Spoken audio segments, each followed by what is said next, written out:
ओम स्थापकाय च धर्मस्य सर्वधर्मस्वरूपिणे अवतार वरिष्ठाय रामकृष्णाय ते नमः। जय ठाकुर, जय माँ। आज शनिवार है 11 अक्टूबर 1884। श्री रामकृष्ण देव दक्षिणेश्वर के काली मंदिर में छोटे तख्त पर लेटे हुए हैं। दिन के 2 बजे का समय होगा। जमीन पर मास्टर और प्रिय मुखर्जी बैठे हैं। मास्टर 1 बजे स्कूल छोड़कर 2 बजे के लगभग दक्षिणेश्वर काली मंदिर आ पहुंचे। साथ में नारायण भी आए हुए हैं। वे भी जमीन पर बैठे हैं। श्री रामकृष्ण देव प्रिय मुखर्जी से बोले, क्यों जी, तुम्हारा हरि तो बड़ा अच्छा है। प्रिय मुखर्जी बोले, ऐसा अच्छा क्या है, परंतु हाँ लड़का है। नारायण बोले, अपनी स्त्री को उसने मां कहा है। श्री रामकृष्ण देव बोले, यह क्या, मैं ही नहीं कह सकता और उसने मां कहा। प्रियनाथ से बोले, बात यह है कि लड़का बड़ा शांत है, ईश्वर की ओर मन है। श्री रामकृष्ण देव दूसरी बात करने लगे, जितेंद्रिय किस तरह हुआ जाए। अपने में स्त्री भाव का आरोप करना पड़ता है। मैं बहुत दिनों तक सखी भाव में था। औरतों जैसे कपड़े और आभूषण पहनता था, उसी तरह सारी देह भी ढकता था। नहीं तो स्त्री यानी पत्नी को 8 महीने तक कैसे पास रखा था। हम दोनों ही मां की सखियां थे। मैं अपने को पुरुष नहीं कह सकता। एक दिन मैं भाव में था। उसने यानी श्री रामकृष्ण देव की धर्मपत्नी ने पूछा, मैं तुम्हारी कौन हूं। मैंने कहा, आनंदमयी। एक मत में है, जिसके स्तन स्थान में घुंडी हो वह स्त्री है। अर्जुन और कृष्ण की घुंडियां नहीं थी। शिव पूजा का भाव जानते हो। शिवलिंग की पूजा मातृस्थान और पितृस्थान की पूजा है। भक्त यह कहकर पूजा करता है, भगवान देखो, अब जैसे जन्म न लेना पड़े। शोणित शुक्र के भीतर मातृस्थान से होकर अब जैसे नहीं आना पड़े। श्री रामकृष्ण देव प्रकृति भाव की बात कर रहे हैं। श्रीयुत प्रिय मुखर्जी, मास्टर तथा और भी कुछ भक्त बैठे हुए हैं। इसी समय ठाकुरों के यहाँ के एक शिक्षक ठाकुरों के कई लड़कों को साथ लेकर आए। श्री रामकृष्ण देव भक्तों के प्रति बोले, श्री कृष्ण के सिर पर मोर पंख रहता है, उसमें योनि चिन्ह होता है। इसका यह अर्थ है कि श्री कृष्ण ने प्रकृति को सिर पर रखा था। कृष्ण रास मंडल में गए, परंतु वहां खुद प्रकृति बन गए। इसीलिए देखो, रास मंडल में उनका प्रकृति वेश है। प्रकृति भाव को बिना धारण किए कोई भी पुरुष के प्रकृति के संग का अधिकारी नहीं होता। प्रकृति भाव के होने पर ही रास और संभोग होता है।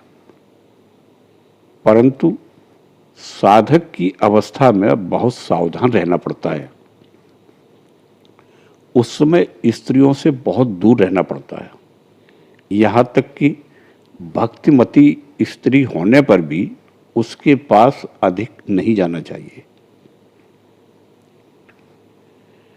बहिर्मुखी अवस्था में आदमी स्थूल देखता है, तब मन अन्नमय कोश में रहता है। इसके बाद है सूक्ष्म शरीर, लिंग शरीर। तब मनोमय और विज्ञानमय कोश में मन रहता है। इसके बाद है कारण शरीर। जब मन कारण शरीर में आता है तब आनंद होता है, मन आनंदमय रहता है। यह चैतन्य देव की अर्धवायु दशा थी। इसके बाद मन लीन हो जाता है, मन का नाश हो जाता है। महाकारण में मन का नाश होता है। मन का नाश हो जाने पर फिर कोई खबर नहीं रहती। यह चैतन्य देव की अंतर्दशा थी। अंतर्मुख अवस्था कैसी है जानते हो? दयानंद ने कहा था, अंदर आओ, दरवाजा बंद कर लो। अंदर हर एक की पहुंच नहीं होती है। यहां श्री रामकृष्ण देव आर्य समाज के संस्थापक दयानंद सरस्वती की बात कर रहे हैं। मैं दीप शिखा पर यह भाव आरोपित करता था। उसकी ललाई को कहता था स्थूल, उसके भीतर सफेद बाग को कहता था स्थूल, और सबके भीतर काले हिस्से को कहता था कारण शरीर। ध्यान ठीक हो रहा है, इसके कई लक्षण हैं। एक यह है कि जड़ समझकर सिर पर पक्षी बैठ जाया करते हैं। नारायण आए हैं, श्री रामकृष्ण देव को बड़ा आनंद है। नारायण को छोटी खाट पर अपनी बगल में बैठाया, देह पर हाथ फेरते हुए स्नेह करने लगे। खाने के लिए मिठाई दी और स्नेहपूर्वक पानी के लिए पूछा। नारायण मास्टर के स्कूल में पढ़ते हैं। श्री रामकृष्ण देव के पास आते हैं, इसलिए घर में मारे जाते हैं। श्री रामकृष्ण देव हंसते हुए स्नेहपूर्वक नारायण से कह रहे हैं, तू एक चमड़े का कुर्ता पहना कर तो कम लगेगा। सीती के पंडित जी कमरे में आए। श्री रामकृष्ण देव को उन्होंने प्रणाम किया। उन्होंने काशी में वेदांत पढ़ा था। श्री रामकृष्ण देव बोले, क्यों जी, तुम कैसे हो? बहुत दिन बाद आए। पंडित जी हंसते हुए बोले, जी गृहस्थी के काम से छुट्टी नहीं मिली, आप तो जानते ही हैं। पंडित जी ने आसन ग्रहण किया। उनसे बातचीत हो रही है। श्री रामकृष्ण देव बोले, बनारस तो बहुत दिन रहे, क्या क्या देखा कुछ कहो तो, कुछ दयानंद की बातें बताओ। पंडित जी बोले, दयानंद से मुलाकात हुई थी, आपने तो देखा ही था। श्री रामकृष्ण देव बोले, मैं देखने के लिए गया था, तब उस तरफ के एक बगीचे में वह टिका हुआ था। उस दिन केशव सेन के आने की बात थी। वह चातक की तरह उनके लिए तरस रहा था। बड़ा पंडित है, बंग भाषा को गौरांग भाषा कहता है। देवताओं को मानता था, केशव नहीं मानता था। दयानंद कहता था, ईश्वर ने इतनी चीजें बनाई और देवता क्या नहीं बना सकते थे। निराकारवादी है। कप्तान राम राम कर रहा था, उसने कहा, इससे अच्छा बर्फी बर्फी क्यों नहीं रटते। पंडित जी बोले, काशी में पंडितों के साथ दयानंद का खूब शास्त्रार्थ हुआ। सब एक तरफ थे और वह एक तरफ। सभी लोगों ने फिर उसे ऐसा बनाया कि भागते बन पड़ी।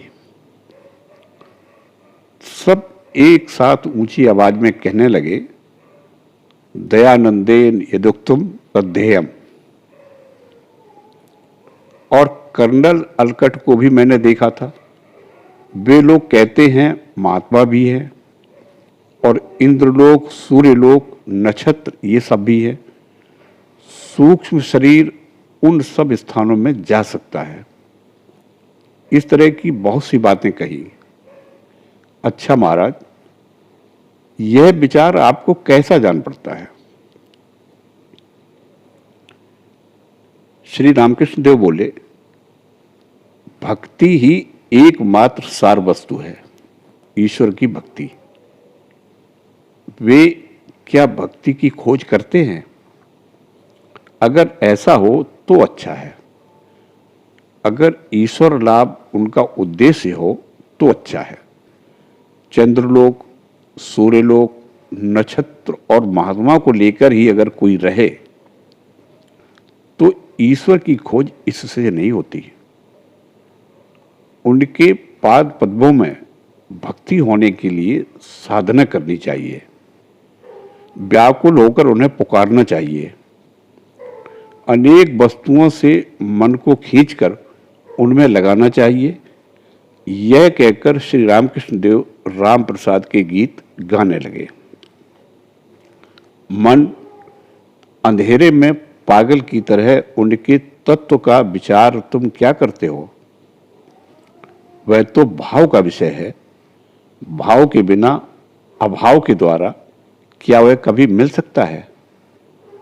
उस भाव के लिए योगी जन युग युगांतर तक तपस्या किया करते हैं।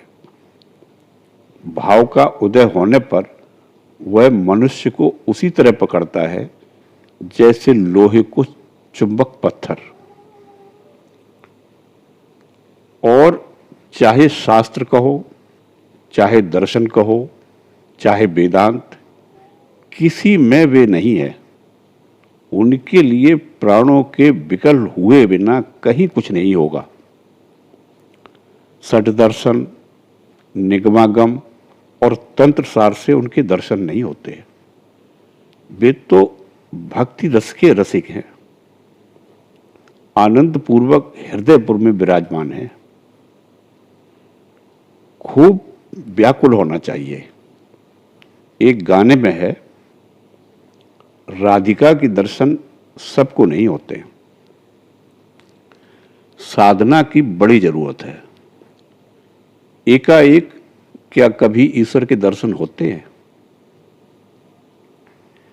एक ने पूछा, हमें ईश्वर के दर्शन क्यों नहीं होते? मेरे मन में उस समय यह बात उठी। मैंने कहा, बड़ी मछली पकड़ना चाहते हो तो उसके लिए आयोजन करो। जहां मछली पकड़ना चाहते हो वहां मसाला डालो, डोरी बंसी लाओ। मसाले की गंध पाकर गहरे जल से मछली उसके पास आएगी। जब पानी हिलने लगे तब तुम समझ जाओ कि बड़ी मछली आई है।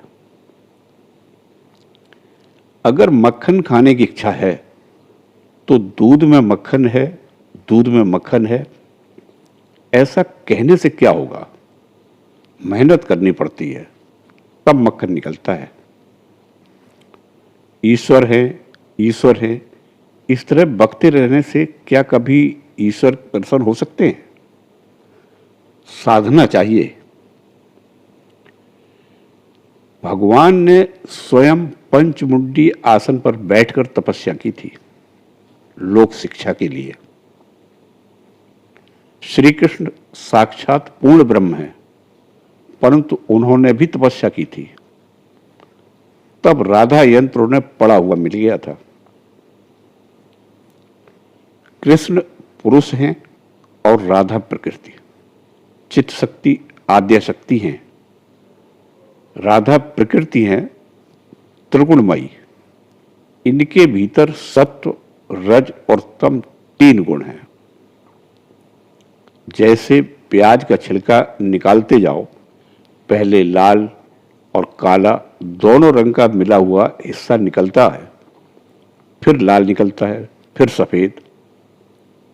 वैष्णव शास्त्रों में लिखा है काम राधा, प्रेम राधा, नित्य राधा। काम राधा चंद्रावली है, प्रेम राधा श्रीमती। गोपाल को गोद में लिए हुए नित्य राधा को नंद ने देखा था। यह चित्त शक्ति और वेदांत का ब्रह्म दोनों अभेद हैं, जैसे जल और उसकी हिम शक्ति।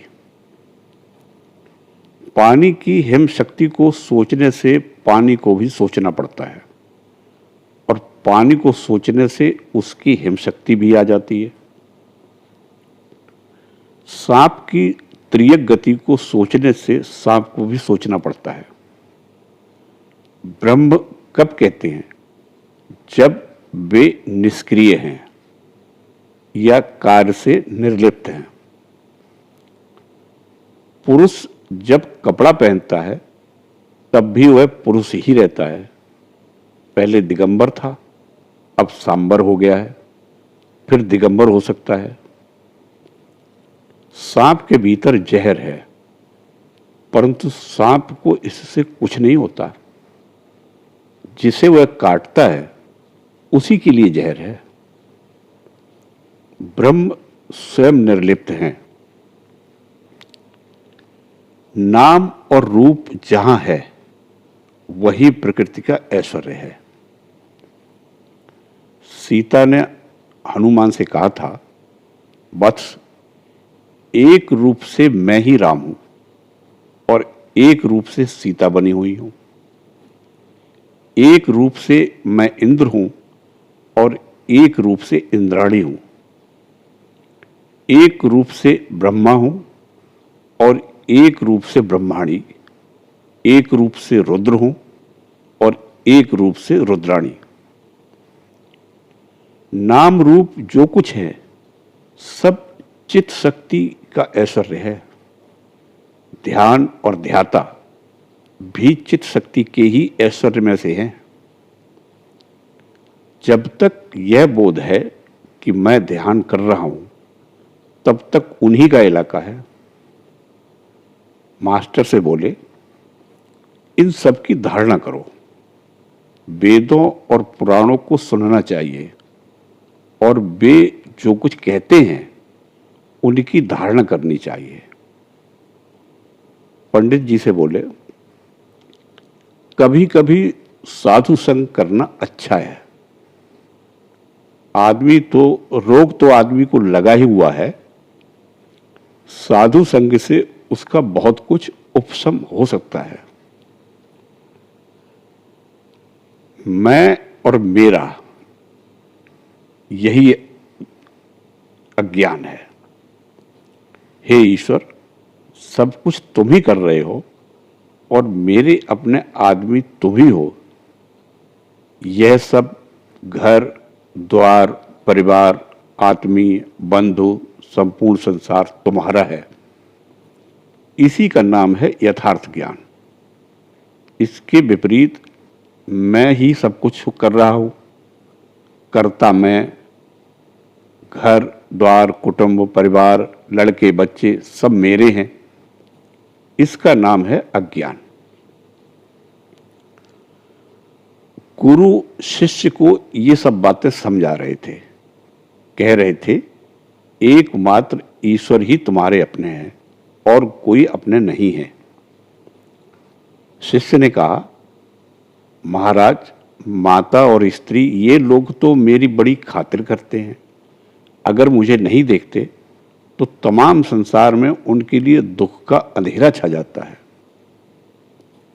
तो देखिए ये मुझे कितना प्यार करते हैं। गुरु ने कहा, यह तुम्हारे मन की भूल है। मैं तुम्हें दिखलाई देता हूं कि तुम्हारा कोई नहीं है। दवा की ये गोलियां अपने पास रखो, घर जाकर गोलियों को खा लेना और बिस्तरे पर लेट जाना। लोग समझेंगे तुम्हारी देह छूट गई। मैं उसी समय पहुंच जाऊंगा। शिष्य ने वैसा ही किया। घर जाकर उसने गोलियों को खा लिया। थोड़ी देर में वह बेहोश हो गया। उसकी मां, उसकी स्त्री सब रोने लगी। उसी समय गुरु वैद्य के रूप में वहां पहुंच गए। सब सुनकर उन्होंने कहा, अच्छा, इसकी एक दवा है, यह फिर से जी सकता है। परंतु एक बात है, यह दवा पहले आप में से किसी को खानी चाहिए, फिर यह उसे दी जाएगी। परंतु इसका जो आत्मीय यह गोली खाएगा उसकी मृत्यु हो जाएगी। और यहां तो इसकी मां भी है और शायद स्त्री भी है। इनमें से कोई न कोई अवश्य ही दवा खा लेगी। इस तरह से यह जी जाएगा। शिष्य सब कुछ सुन रहा था। वैद्य ने पहले उसकी माता को बुलाया। मां रोती हुई धूल में लौट रही थी। उसके आने पर कविराज ने कहा, मां, अब तुम्हें रोना न होगा।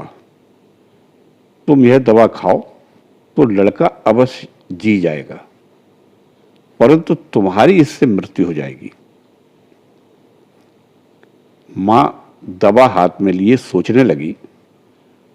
बहुत कुछ सोच विचार के पश्चात रोते हुए कहने लगी, बाबा, मेरे एक दूसरा लड़का और एक लड़की है। मैं अगर मर जाऊंगी तो फिर उनका क्या होगा?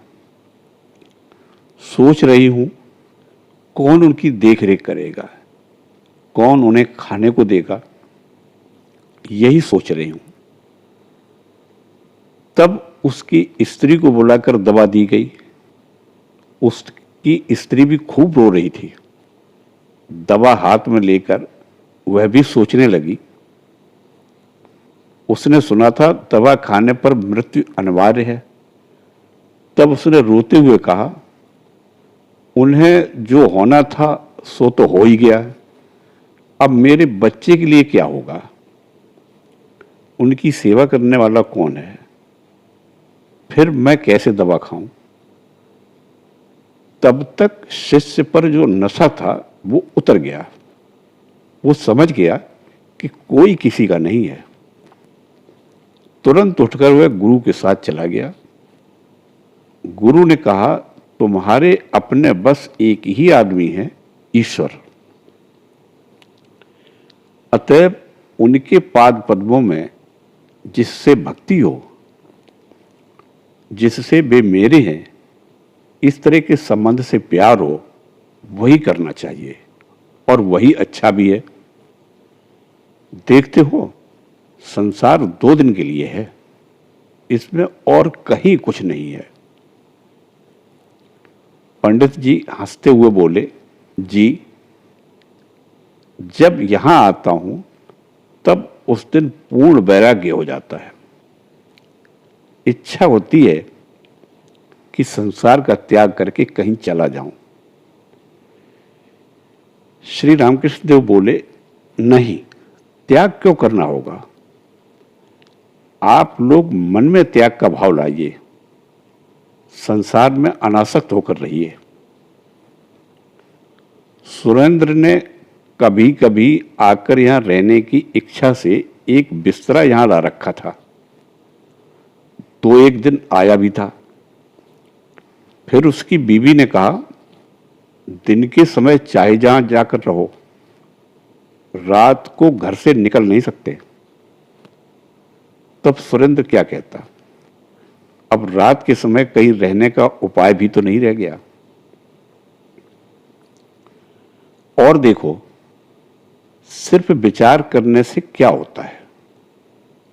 उनके लिए व्याकुल होना होगा। उन्हें प्यार करना सीखो। ज्ञान और विचार ये पुरुष हैं, इनकी पहुंच बस दरवाजे तक है। भक्ति स्त्री है, वह भीतर भी चली जाती है। इसी तरह के एक भाव का आश्रय लेना पड़ता है, तब मनुष्य ईश्वर को पाता है। सनकादि ऋषि शांत भाव लेकर रहते थे। हनुमान दास भाव में थे। श्रीदास, सुदामा आदि ब्रज के चरवाहों का सखा भाव था। यशोदा का वात्सल्य भाव था। ईश्वर पर उनकी संतान बुद्धि थी। श्रीमती का मधुर भाव था। हे ईश्वर, तुम प्रभु हो, मैं दास हूं। इस भाव का नाम है दास भाव। साधक के लिए यह भाव बहुत अच्छा है। जय ठाकुर, जय मां।